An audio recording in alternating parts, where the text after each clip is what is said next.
मुंबई विमानतळावर ढोल लेझिम वाजलं पाहिजे असं म्हणत राज ठाकरे यांनी भाजपवर निशाणा साधलाय। महाराष्ट्रात बेभानपणा सुरू असल्याचे राज ठाकरे म्हणाले। घोडबंदरला 1000 एकर जमीन बिल्डरला दिली, एकनाथ शिंदेंना हे जंगल जमीन द्यायची आहे असं म्हणत राज ठाकरे यांनी एकनाथ शिंदेंवर निशाणा साधलेला आहे। या घोडबंदरला इथे नॅशनल पार्क मध्ये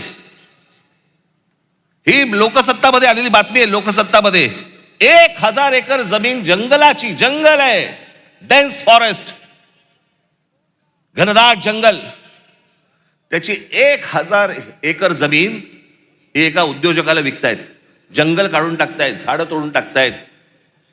आता बरं वाटलं मला की गणेश नाईक यांनी सांगितलं मी हे होऊ देणार नाही, आनंदाची गोष्ट आहे ती।